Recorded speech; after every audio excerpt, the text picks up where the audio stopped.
Yes guys, so let's move into our illustrations to begin with under IND AS 2. So IND AS 2 illustrations and workbook problems are the most important, but at the same time, the relevance as far as your exam is concerned is slightly on a lower side. So I'll start with first the illustrations. We have very limited number of problems on this. Let's first look at illustration number 1. Mars Fashion is a new luxury retail company located in Lajpat Nagar, New Delhi. Kindly advise the accountant of the company on the necessary accounting treatment for the following items. One of the company's product line is beauty products, particularly cosmetics such as lipsticks, moisturizer and compact makeup kits. Now, guys, I don't think so. Not the boys would understand what it is, but there are some beauty products. The girls would really get what I'm talking about. The company sells hundreds of different brands of these products, and each product is quite similar, is purchased at similar prices, has a short life cycle before a similar new product is introduced. The point of sale and inventory system is not fully technical in the department, not fully functional in the department. The sales manager of the cosmetic department is unsure of the cost of each product, but is confident of the selling price and has reliably been informed that the company on an average makes a gross profit of 65% on each line. If you look at the first question, he is talking about a beauty product line and the company is selling hundreds of different brands of these products. Each product is quite similar and he's saying they have similar prices and a very short life cycle. That means they are rapidly changing.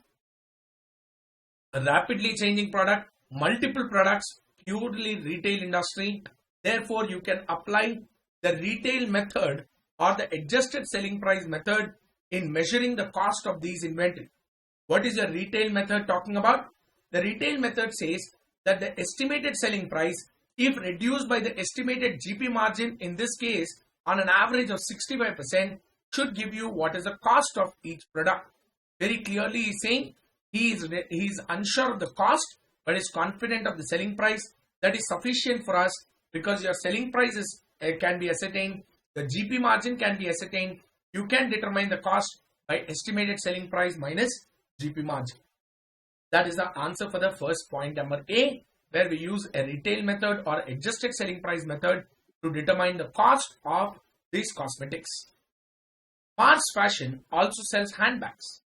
The company manufactures its own handbags as they wish to assure the quality and the craftsmanship which goes into each bag. Handbag is manufactured in India in the head office factory, which has made the handbags for the last 50 years. Normally, Mars manufactures 1 lakh handbags a year in their handbag division, which uses 15% of the space. The overheads of the factory, of the head office factory and the division employs 10 employees and is seen as an effective division within the overall company. Guys, if I'm looking at the section B, where I'm trying to identify what is the cost of the inventory, I see that they are producing their own handbags because they want to be assured of their quality and the craftsmanship which goes into it. So therefore, I will have to apply the standard cost technique of cost of purchase plus cost of conversion plus other costs incurred to bring the inventory to its current location and condition. These are the 3 inclusions in the cost of manufacturing the handbag. Clear? So those 1 lakh handbags we'll have to determine based on whatever is the cost of the raw material plus cost of the labor plus cost of factory overheads, which is 15% of the overall space. Clear? First case, retail method can be used. Second case, standard cost.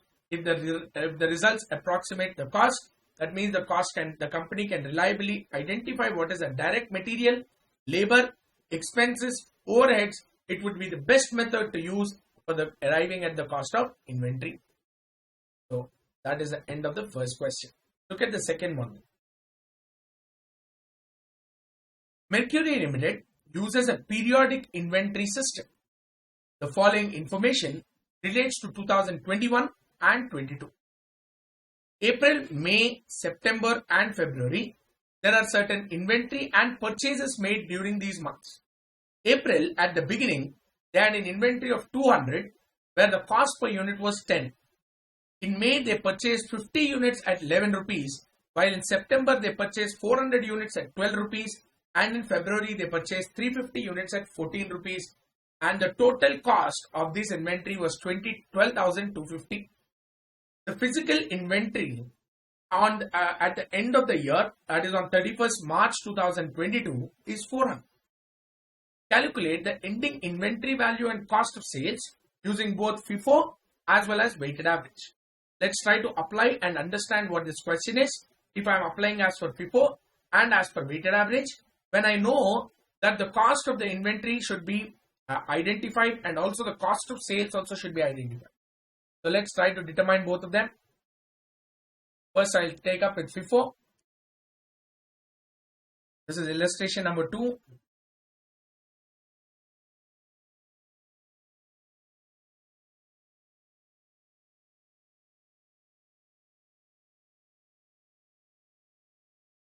First, I'll begin with FIFO method.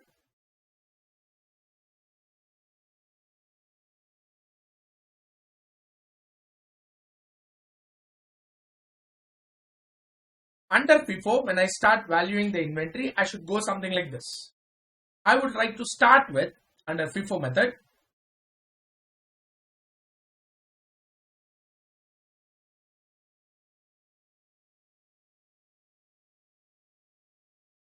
first the closing inventory on 31st of March 2022. If I am going as per FIFO, first in, first out. That means the inventory closing should be the last purchases which were made. How much of closing inventory? 400 units. So go as per the last units. So I'll go back to the question and check. The last 400 units, if you look at, 350 units were purchased in February at 14 rupees, which will be left out. The remaining 50 were the purchases of September at 12 rupees. These two will be included in the closing inventory at the end of the year.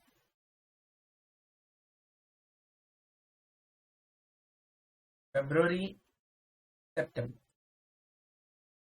February purchase of 350 units.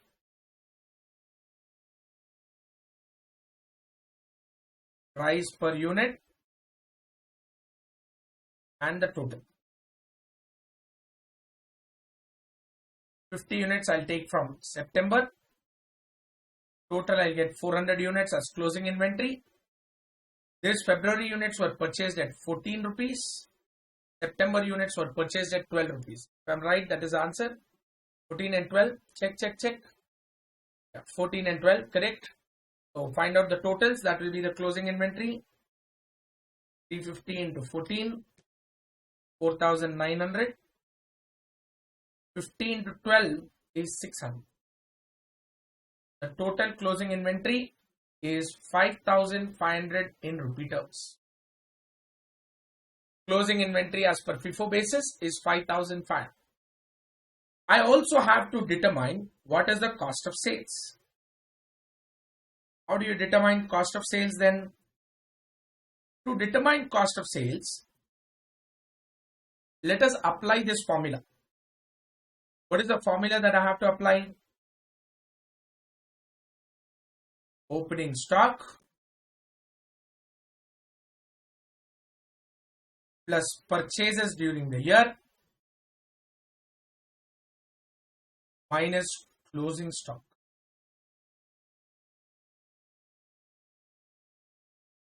Calculate. Opening stock plus purchases in combination is already given in the question.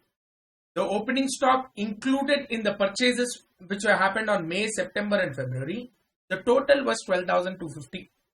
Correct? So taking the 12,250 as your opening stock plus purchases,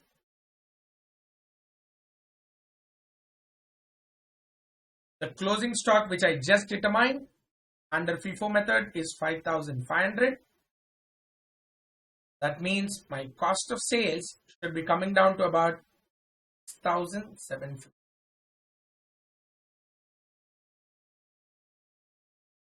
5,500 was the closing inventory. I reduced it from opening stock plus purchases given to me in the question at 12,250. Therefore, I should be able to determine 6,750 as my cost of sales. If I am trying to solve the same question by using a second method,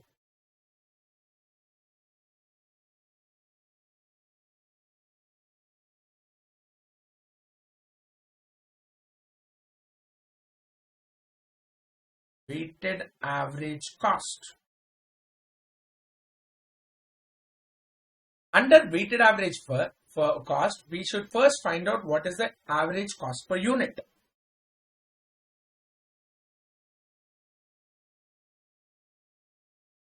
My cost per unit is equal to, what is the total amount of inventory? Look back at the question and tell me what is the total amount of inventory? 12,250.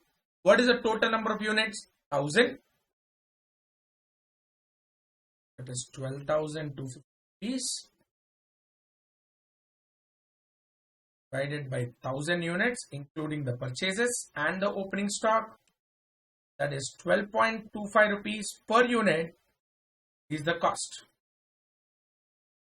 If I try to determine the closing inventory,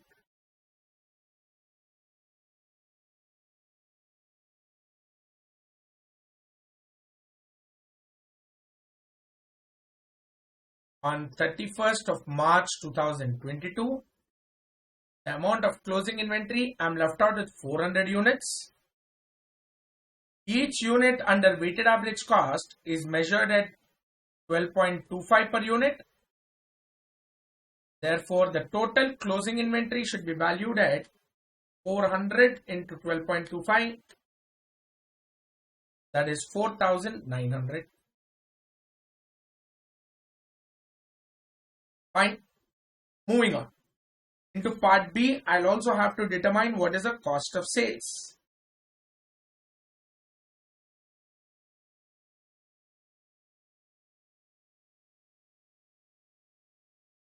For the financial year 21-22. Guys, we need to apply the same formula that we have seen earlier. What is the formula that we applied earlier?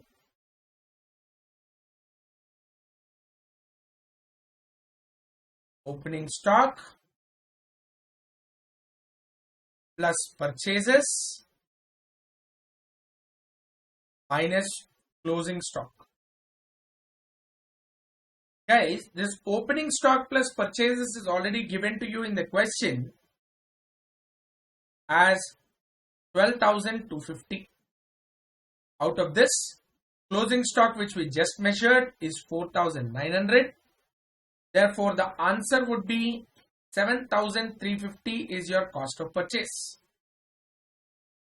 Another way of solving the question is the total number of opening stock units plus purchase are 1,000 units, out of which 400 are still left out as a closing stock towards the end.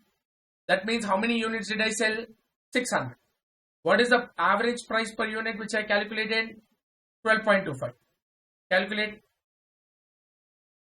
600 into 12.25 should give you the same answer. Again back to 7,350. You determine by whatever method you want. Ultimately, the answer that you arrive at is absolutely the same. The answer is still 7,350 being the cost of sales. Either you use the opening stock plus purchase minus closing stock formula, or you identify the number of units sold and multiply it with the average price per unit as 12.25. You will still get the same answer of 7,350 in either of the methods. Clear? Now that we are done with second illustrations, let's move into the third illustration. But before that, I would like to test on whether we have got correct answers or not. FIFO method 5,500 and 6,750. Weighted average cost method 4,900 and 7,350. Your answers are absolutely correct. So let's move into the next question.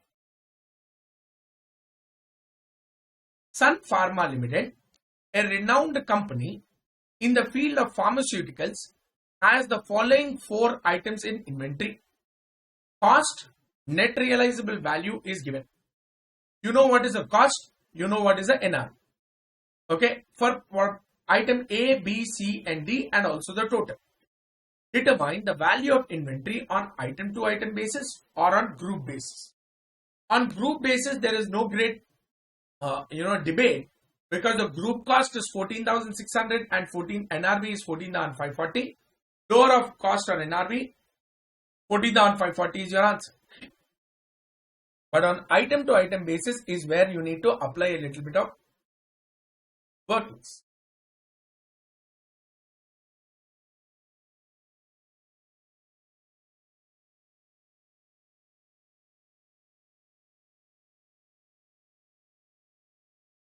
Illustration 3.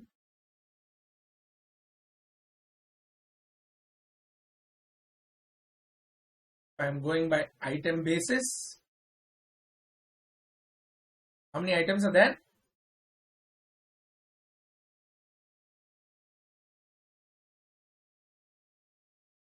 Go back to the question and check. Of these 4 items, lower of cost or NRV. In the first case, A, 2000 and 1900, the lower of these two is 1900, which should be considered as a value of A.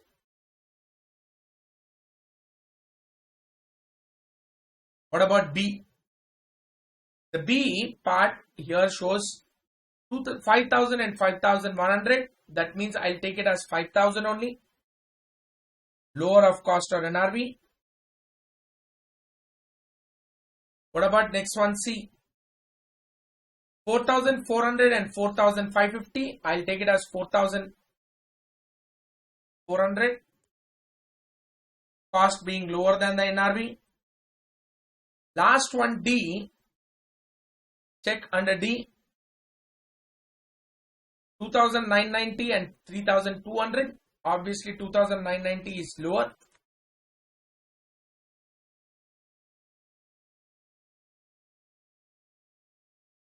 Obviously your 2990 is lower. Strike a total. That should be the cost of inventory, 1900 plus 5000 plus 4400 plus 990. Answer should be 14,290. If I would have considered the inventory on the total basis, then the answer being 14,540. Item by item, we have got the answer as 14,290. On group basis, the answer would have been 14,540. Yes, answer is 14,540 on group basis, and these are 1900, 5000, 4400 and 2990. Answer absolutely correct. That will bring us to the end of illustrations on IND AS 2. That will bring us to the end of the illustrations, guys. We have no further illustrations under IND AS 2. Bring us to the end. Then we will have to start looking at the problems with respect to your workbook. So let's look at the workbook questions now.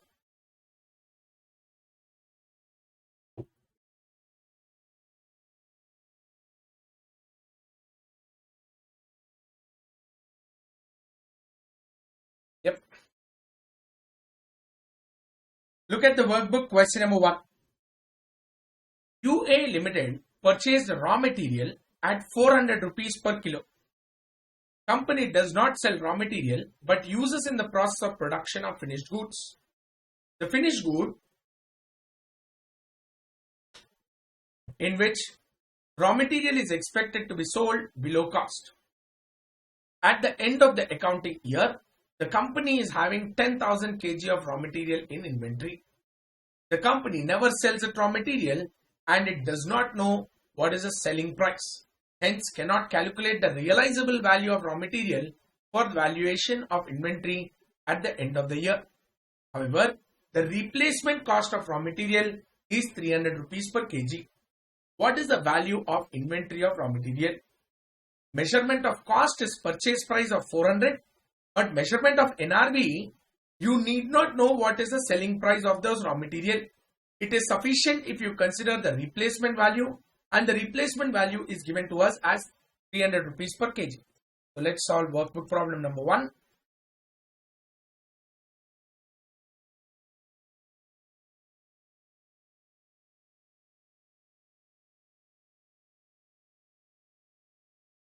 Workbook.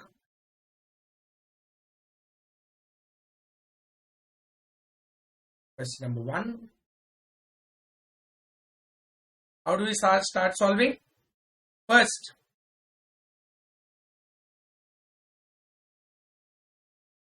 cost of raw material.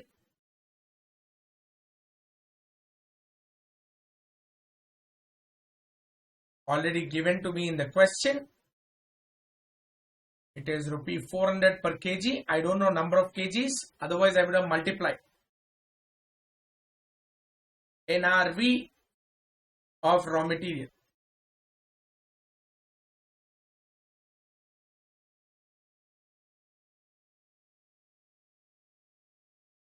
See, whenever you are trying to determine the NRV of raw material, please write the statement.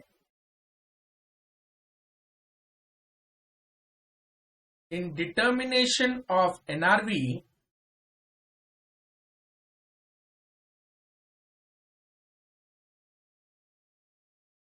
of raw material expected to be consumed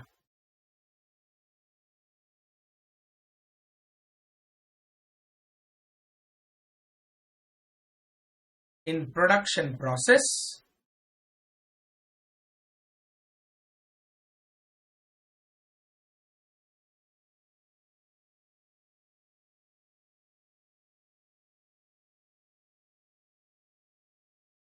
selling price is irrelevant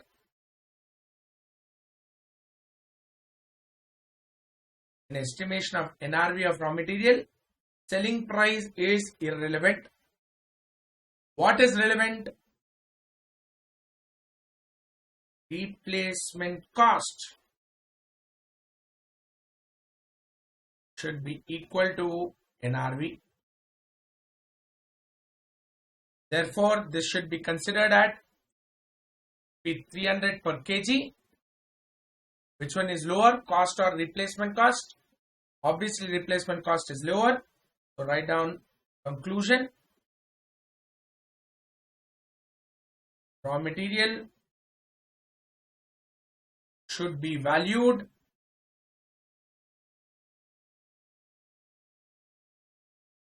at lower of above.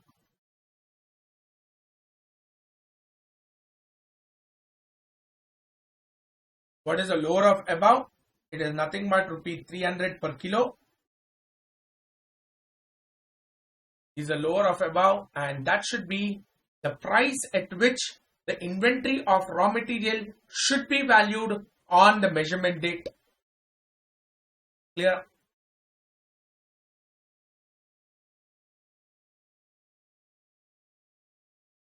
Please be sure where you are writing that the selling price is irrelevant in determination of NRV of raw material. The relevant figure should be only your cost or your replacement cost in the case of raw material. Let's look at question number 2 then. Sun Limited has fabricated special equipment solar power panel during 21-22 as per drawing and design supplied by the customer. However, due to liquidity crunch, the customer has requested the company for postponement of delivery schedule and requested the company to withhold the delivery of finished goods or products and discontinue the production of the balance items. So what is happening? Sun Limited has fabricated special equipment, that is solar panel, during 2021-22 as per the design and drawing supplied by the customer. However, due to liquidity crunch, the customer has requested the company to postpone the delivery schedule and requested the company to withhold the delivery of finished goods and discontinue any further balance of production. So he's saying stop the production, whatever you produce you keep it and hold it, I will take the delivery later on, but don't do any further production. As a result, the details of customer balance and the goods held by the company as work in progress and finished goods are as follows. Solar panel and work in progress are 85. Solar panel as finished goods are 55. And debtors, I have to collect from them 65 lakhs. The petition winding up of the customer was filed during 2021-22-23 by Sun Limited. Comment with explanation on the provision of 205 lakhs included in debtors, finished goods, work in progress in the financial statements of 2022-23. So his question is very simple. He's asking you, is he required to maintain a provision for 205 lakhs, which is WIP plus finished good plus solar power panels put together while closing its financial statements of 22-23, because he filed a petition against the customer for their winding up. You tell me, is it correct?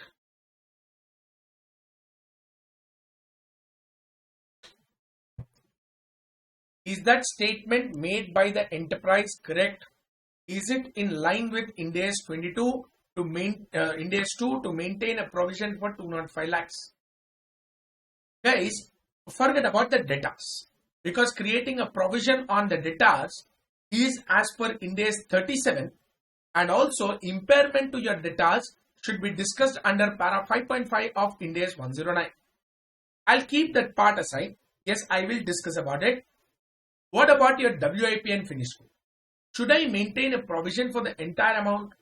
Not necessary, because you have to try to estimate and value these items of inventory based on what is the NRV and what is the cost. You know what is the cost as 85 and 55. You have to look at what is the possibility of selling these items in active market today. If not for your customer, will I be able to find some other person who is ready to acquire these items and what is the price at which they are ready to acquire these items? That value should be considered as their NRV, and comparison between your cost and NRV should be the difference, which should be considered as a provision, not the entire amount. If nothing can be realized, if no active customer is available, you cannot determine what is the selling price. In such cases, it is reasonable for you to create the provision for the entire 205 lakhs. Clear? Down the statement. Question number 2.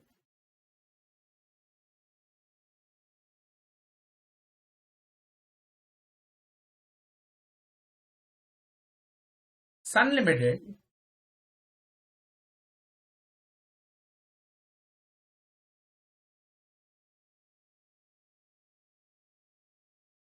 should approach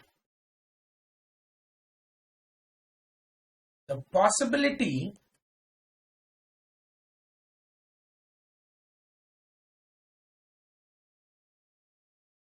of identifying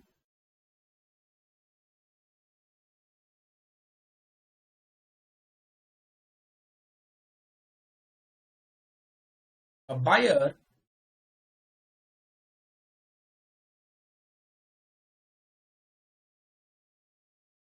for the finished good and WIP initially prepared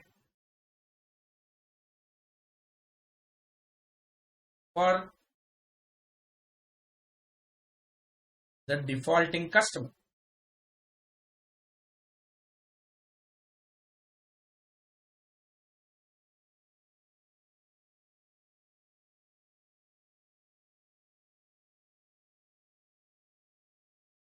Inventory of finished good and WIP should be valued at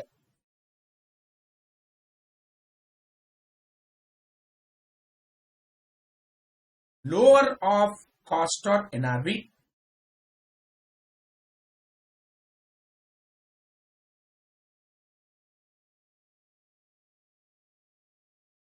If Sun Limited is estimated to sell its inventory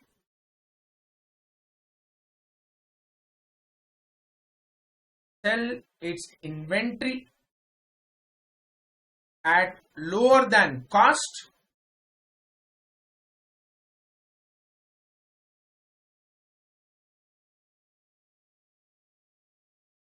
Then the inventory of finished good and WIP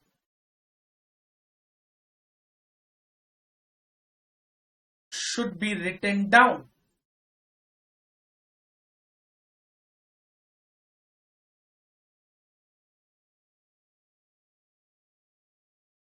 With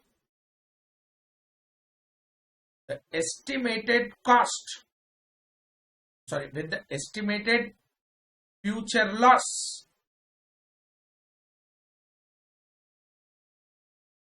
which is expected to arise on sale.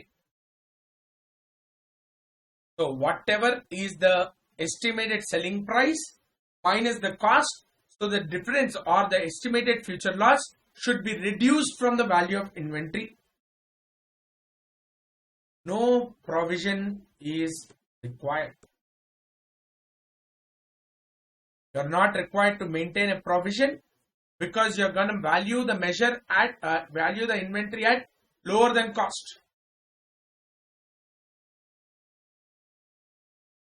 For inventory, no provisions, guys. I told you, if you reduce the closing stock, automatically your COGS increases. If cost of goods sold increases, GP margin falls. Provision is not required. Instead of provision, your inventory should be valued at lower than cost. That is sufficient. How much lower than cost? Cost minus estimated future loss. Written down with estimated future loss. Clear?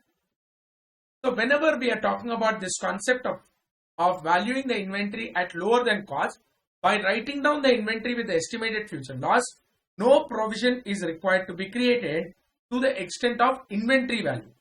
However,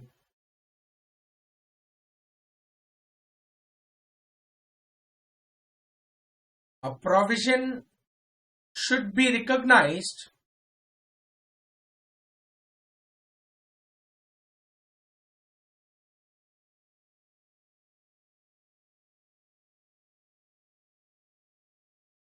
for the debtor balance in Sun Limited as per Ind AS 37.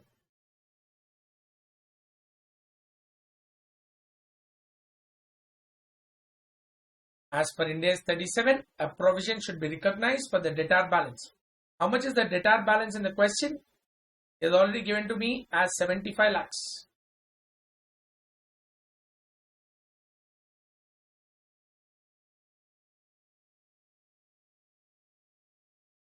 Clear?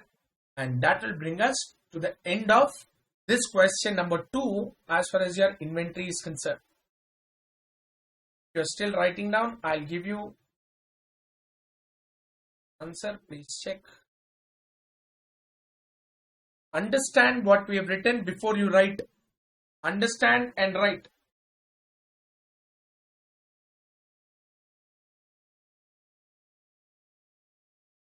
Sun Limited, if they are not able to sell it to the customer, they should look at the possibility of identifying an alternative buyer. Now, if that buyer, alternative buyer, to whom you are trying to sell these goods which are originally manufactured for the defaulting customer, if these products are estimated to be sold less than the cost, then in such cases, the inventory should be valued at cost minus estimated future loss.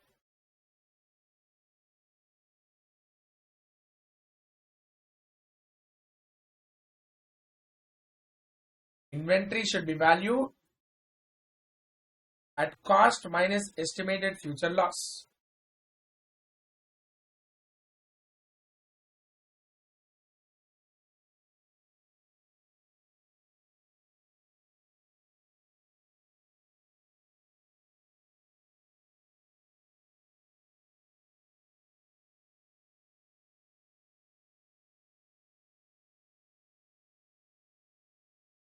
However, with respect to the inventory, no provision is required. But for the debtor balance, it's unlimited. There has to be a provision which should be recognized as per IND AS 37.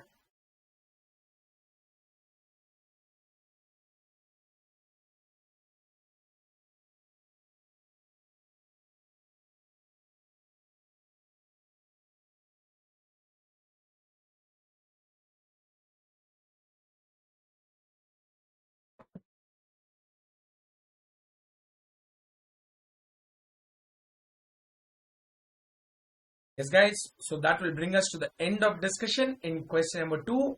And that is the end of our discussion on problems in your workbook as well. There's no other question in the workbook. That's it. Question number 2 is the last. Let's look at volume number 4 then. Your additions to study material which happened in 2021. Let's try to solve these problems. There are certain problems with respect to these as well.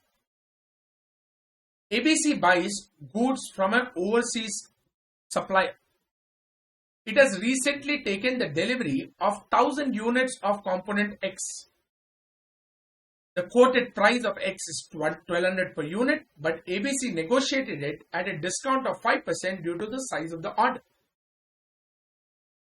The supplier offered an early settlement discount of 2% if for the payment made within 30 days, and ABC intends to achieve this.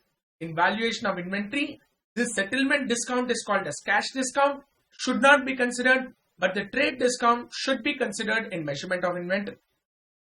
Import duties, that is a basic custom duty of ₹60 must be paid before the goods are released through customs. Once the goods are released through customs, ABC must pay a delivery cost of ₹5,000 to have the components taken to its warehouse. Find out what is the cost of inventory. What is the value of inventory? ₹60 of import duty per unit. I will estimate that this is a non-refundable tax. So therefore, I will add it to the value because it is basic custom duty, which is generally not eligible for claiming any credit for. Delivery charges also should be added to the cost of inventory because it is a cost which is necessary to bring the inventory to its current location and condition. Clear? So all these costs which are included and the costs which are excluded, let's try to take into consideration. Find out what is the average cost of inventory per unit. 1000 units or 1000 units have been purchased at ₹1200 per unit.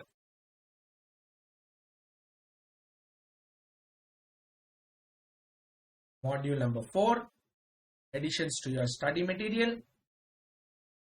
I'm solving your question number 60, that particular module. And let's see. First, I'll start with, put a heading,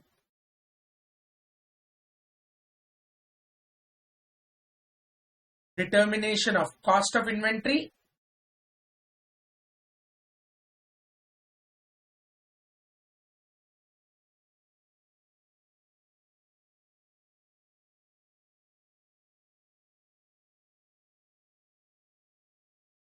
So let's start. First, start with cost of purchase. Start with purchase price.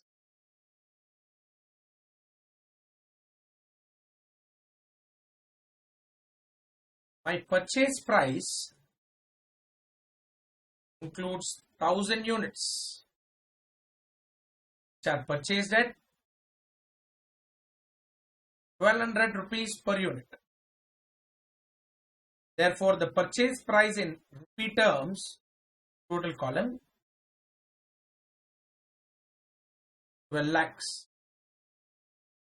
But due to the volume of the order, he has offered me a trade discount which should be reduced. Less trade discount. Cash discount should not be considered. Trade discount at the rate of 5% should be considered. 5% on this value will result in a difference of 60,000, which should be reduced from your cost of purchase. Add basic custom duty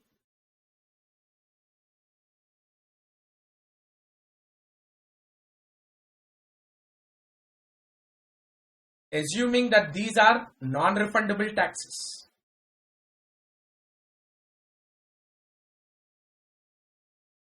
Assumed as non-refundable tax. Generally, basic custom duty is non-refundable, guys. Computed 1000 units. Basic custom duty per unit is 60. It would result in an addition of 60,000. Upon this, there is one more addition, delivery charges.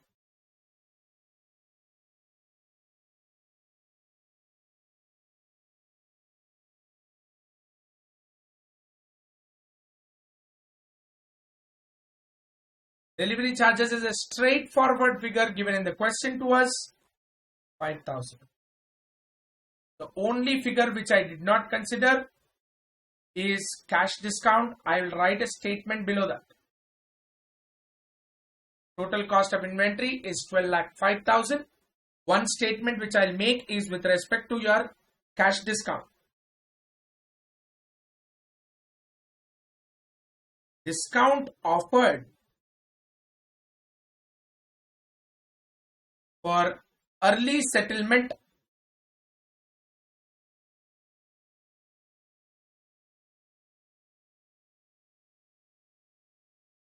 is a cash discount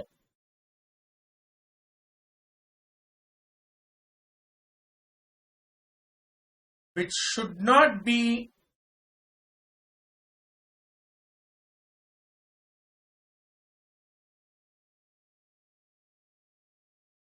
considered in computation of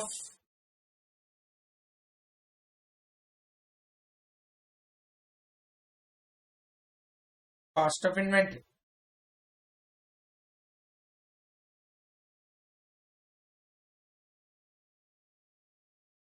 In computation of cost of inventory, such amount of cash discounts cannot be considered in determination of cost of inventory.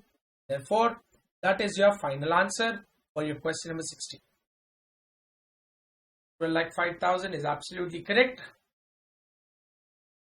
Settlement discount is irrelevant. That is the last statement which I made. He read one sentence, which is short. I wrote it a little longer and nothing else. Look at this question number 61 then. A business plans for a production overheads of 10 lakh rupee per annum. Normal production units are 1 lakh units. Therefore, the absorption rate is rupee 10 per unit. Due to supply difficulties, they were only able to make 75,000 units in the current year and the cost per unit was 126 rupees. What is the cost per unit and the amount of overheads to be expensed during the year? So let's start. A very, very simple question, guys. Looking at question number 61.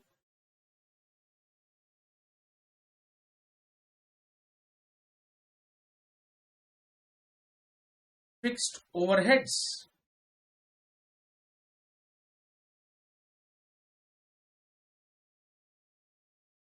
are absorbed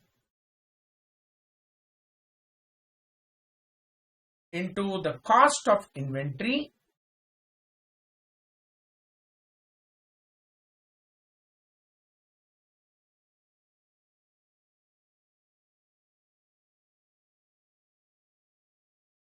using normal production capacity.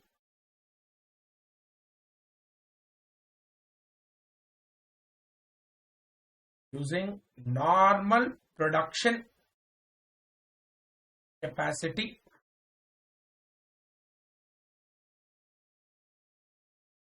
Therefore, the absorption rate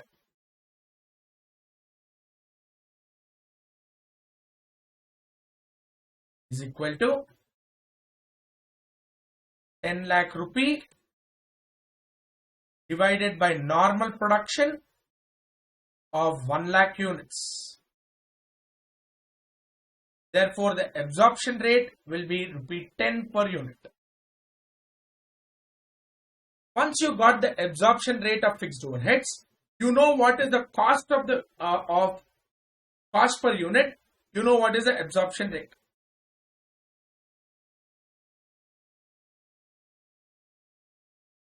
Cost per unit of inventory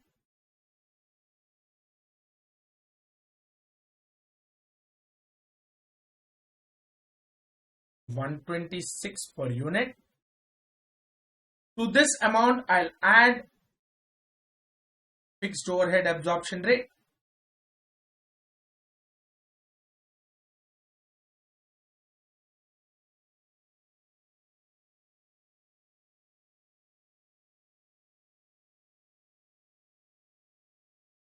The fixed overhead absorption rate is ₹10.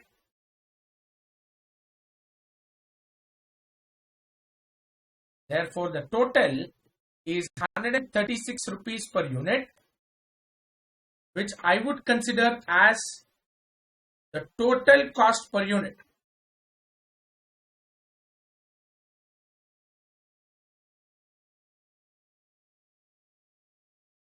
But if you observe, though the normal production was 1 lakh units, he has only produced 75,000 units due to shortage of power, it seems. Therefore, your actual production is less than normal production. Since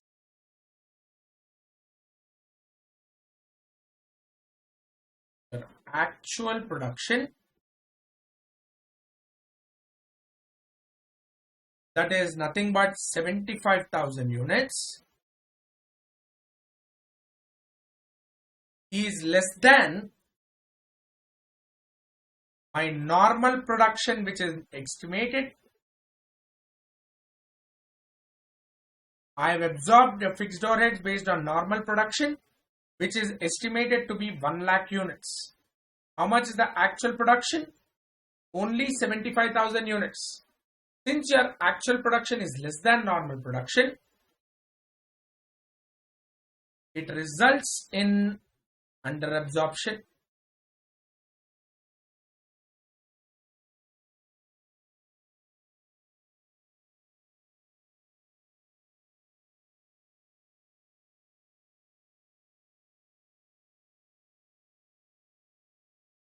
Your under-absorbed overheads should be charged to P&L.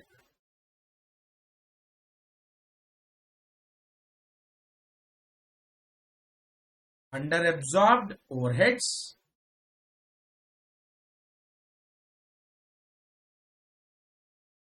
that is, calculate. Total overheads is how much? 1 lakh. How much is overheads absorbed? 10 rupees per unit on 75,000 units. So this calculation, 75,000 units into 10, that is a computation.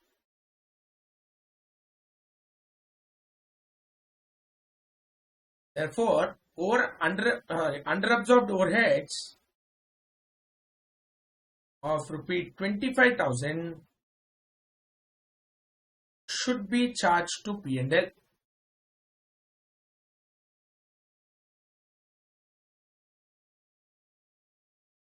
No excuses, no revising absorption rate.